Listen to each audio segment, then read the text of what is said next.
Ada masanya ya, operasi itu dilakukan tanpa obat bius sama sekali. Ya, jadi pasiennya harus ditahan selama operasi supaya nggak berontak. Padahal pasiennya teriak-teriak kesakitan karena dia ngerasain semua yang dilakukan oleh dokternya. Di Skotlandia, ada seorang dokter bedah namanya Dr. Robert Liston. Dia itu ada ahli bedah legendaris di abad ke-19. Kenapa? Karena dia bisa melakukan amputasi rumit dalam hitungan detik. Tapi yang namanya kecepatan luar biasa ini bukannya tanpa resiko. Gara-gara ngejar target waktu, operasi yang dilakukan sama Dr. Liston justru malah memakan 2 orang korban tambahan. Kok bisa? Tonton video ini sampai selesai.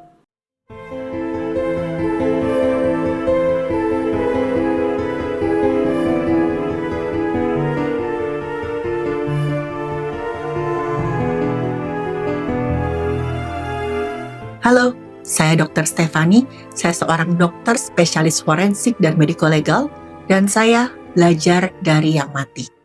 Di abad ke-19 yang namanya prosedur bedah atau operasi, itu merupakan pengalaman yang benar-benar traumatik untuk pasien. Karena bayangin aja teman-teman, saat itu teknologi anestesi alias obat bius belum ditemukan. Jadi setiap sayatan dilakukan pada pasien yang berada dalam kondisi sadar penuh. Memang kadang-kadang pasien dikasih miras dengan harapan rasa sakitnya berkurang sedikit. Tapi miras ini hanya membuat orang ngantuk dan kurang waspada, gak bisa jadi pereda nyeri. Banyak yang kemudian memilih untuk pasrah dan kehilangan nyawa ketimbang harus kesakitan di atas meja operasi. Karena bayangin aja teman-teman, misalnya nih pada operasi tulang, dokternya akan mengiris kulit sedikit demi sedikit supaya enggak melukai jaringan lain. Setiap irisan pasti dirasakan. Nah setelah itu nih dokter akan mulai menggunakan gergaji untuk memotong tulang. Pembuluh diikat supaya nggak ada kebocoran cairan tubuh. Semua ini dilakukan dalam kondisi pasien yang sadar penuh. Sepanjang tindakan, pasien akan teriak-teriak kesakitan, berontak sampai harus dipegangi oleh banyak orang. Nah makanya dokter berusaha untuk melakukan tindakan secepat mungkin. Dan di sini kecepatan dokter bukan sekedar gaya-gayaan, tapi kebutuhan darurat untuk minimalkan rasa nyeri pada pasien. Intinya, semakin cepat dokternya kerja, semakin besar juga peluang pasien untuk tidak kehilangan nyawa gara-gara syok dan menahan sakit di atas meja operasi. Nah, di Skotlandia nih, ada seorang dokter yang menjadi dokter legend pada zamannya. Dia disebut sebagai ahli bedah paling cepat. Namanya Dr. Robert Liston. Dr. Liston dikenal sangat berani, bahkan bisa dibilang nekat ya. Karena dia berani menangani kasus yang dianggap berbahaya. Udah pasti, pada zaman dia super laris manis. Banyak banget pasien yang antre untuk ditangani oleh Dr. Liston. Dr. Liston itu digambarkan sebagai sosok yang tinggi besar. Tingginya sekitar 188 cm. Postur tubuhnya juga sangat tinggi besar, terus juga berotot, tegap, membuat Dr. Liston punya tenaga besar untuk menahan pasien yang berontak ketika operasi atau ketika sedang memotong tulang. Dan Dr. Liston bekerja di Rumah Sakit University College of London. Secara statistik ya teman-teman, perlu diakui pada zaman itu, kemampuan Liston itu diakui luar biasa. Karena tingkat gagal tindakannya hanya sekitar 1/10. Data juga menunjukkan bahwa hanya sekitar 1 dari 10 pasien dari Liston yang kehilangan nyawa di atas meja operasi. Udah pasti lebih baik ya dibanding rumah sakit lain yang rasionya sekitar 1/4. Jadi antara 4 udah pasti 1 kehilangan nyawa. Liston tadi kan di antara 10, 1 yang kehilangan nyawa. Nah, salah satu nih catatan rekornya adalah mengangkat tumor seberat 45 pon. Itu kurang lebih sekitar 20 kg dalam waktu 4 menit. Tanpa bius sama sekali. Dan tumor yang diangkat oleh Dr. Liston itu juga termasuk tumor yang beresiko. Karena lokasinya ada pada buah zakar pasien dan sudah tumbuh selama 12 tahun. Udah pasti di pembuluhnya tuh banyak banget dan beresiko tinggi. Tapi Dr. Liston berhasil mengangkat tumor itu. Dr. Liston juga nggak sembarangan melakukan tindakan bedah. Dia cuma melakukan tindakan bedah pada kasus yang benar-benar memerlukan tindakan. Kalau nggak, ya nggak. Karena beliau ini tahu nih, operasi akan membuat pasien kesakitan luar biasa. Bagi Liston, kuncinya adalah selain cepat harus tepat secara anatomi.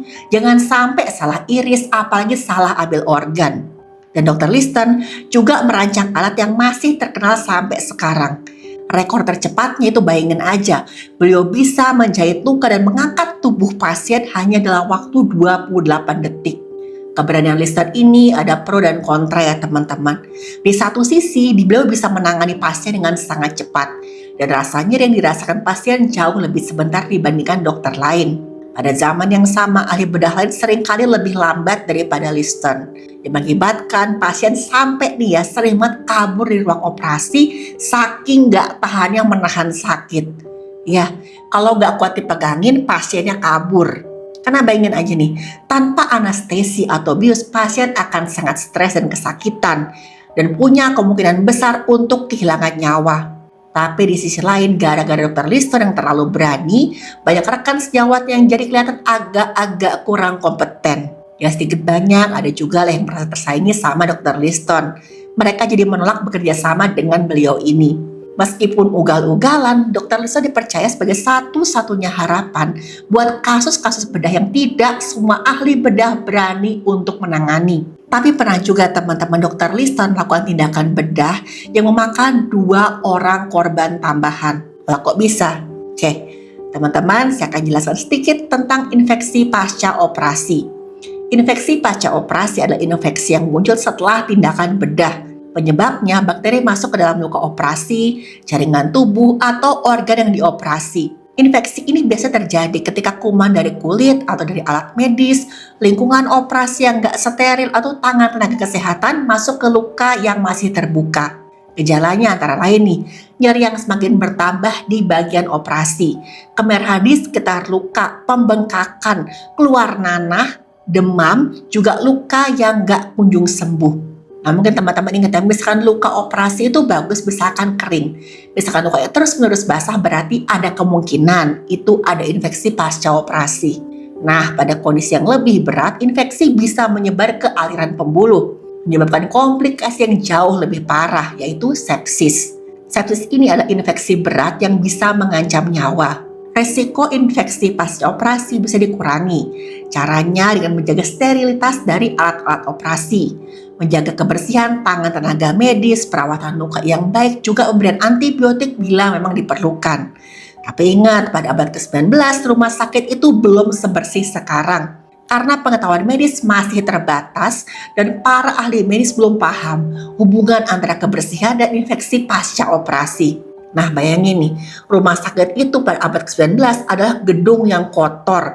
Ahli medis mondar-mandir dengan baju penuh bercak cairan tubuh dan baunya tuh anyir luar biasa. Terus tambah lagi nih, setiap kali operasi, semua mahasiswa kedokteran wajib hadir di ruang operasi untuk ikut belajar. Pasien dikelilingi oleh banyak orang, mahasiswa mencatat dan mengamati sementara pasiennya teriak-teriak kesakitan yang dipegangi oleh tenaga medis yang lain. Pada kasus Dr. Liston, dia pernah melakukan operasi yang malah menambah 2 korban baru. Ini terjadi ketika Dr. Liston melakukan amputasi, dia nggak sengaja memotong jari asistennya sendiri. Setiap kali Liston mulai operasi, dia pasti akan bilang ke mahasiswanya, tolong ya, hitung waktunya sebelum dia mulai bergerak. Tapi sekali ini Dr. Liston melakukan amputasi dan seperti biasa, dia bergerak secepat mungkin. Dan nggak sengaja kepotonglah jari dari asisten operasinya sendiri. Dan akhirnya asisten operasinya kehilangan nyawa gara-gara infeksi. Sementara pasiennya juga kehilangan nyawa karena komplikasi pasca operasi tadi. Nah, korban satunya lagi nih, Dr. Liston nggak sengaja mengiris mantel seorang penonton yang berdiri terlalu dekat dengan pasien. Penonton yang shock dan akhirnya kehilangan nyawa. Diduga gara-gara henti jantung mendadak. Udah jelas ya, penyebab hilangnya nyawa pasien dan asistennya Liston adalah sepsis. Sepsis terjadi ketika bakteri masuk ke dalam pembuluh dan menyebabkan respon sistem imun yang justru nantinya malah merusak organ tubuh kita sendiri. Luka terbuka akibat alat bedah yang gak steril menyebabkan bakteri dengan gampang masuk kemudian menyebar cepat. Akhirnya merusak ginjal dan jantungnya pasien. Kasus ini tercatat sebagai satu-satunya kejadian dalam sejarah medis dengan tingkat hilangnya nyawa pasien sampai 300%. Yang dioperasi 1 orang, korbannya 3 orang. atau sering juga disebut dengan satu operasi 3 nyawa yang melayang.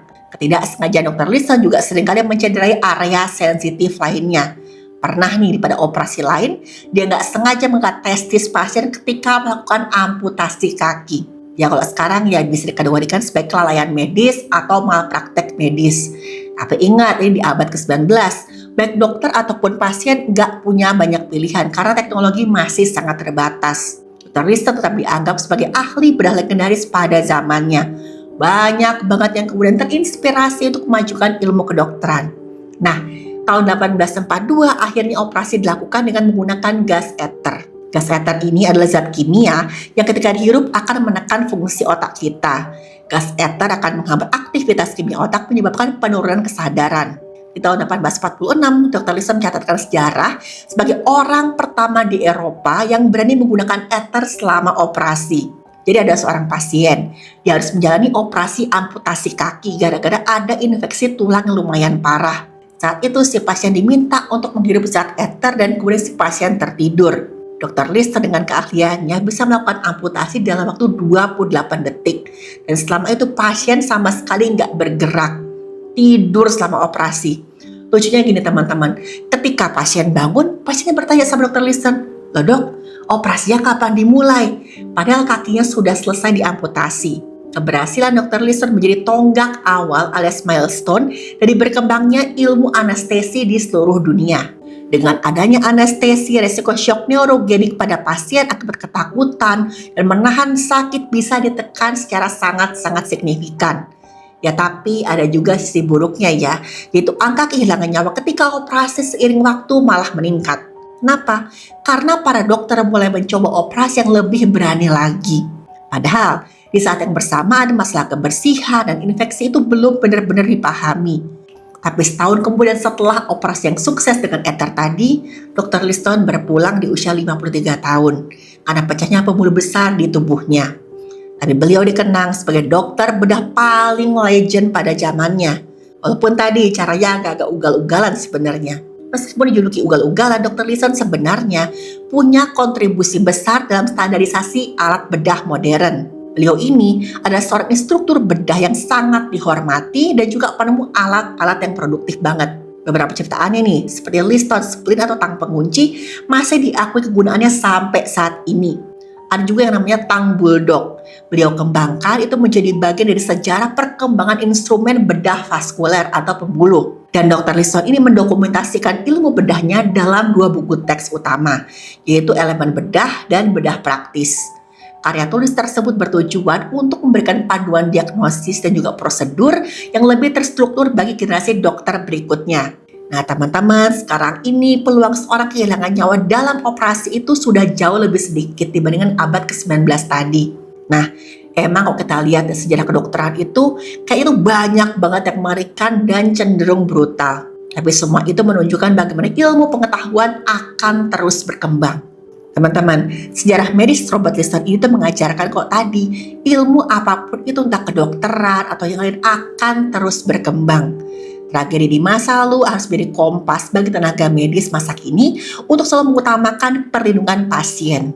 Seorang ahli tanpa ada etika kehati-hatian dan empati pada pasiennya, dia berisiko menjadi pahlawan yang justru meninggalkan luka mendalam bagi pasien yang seharusnya beliau tolong.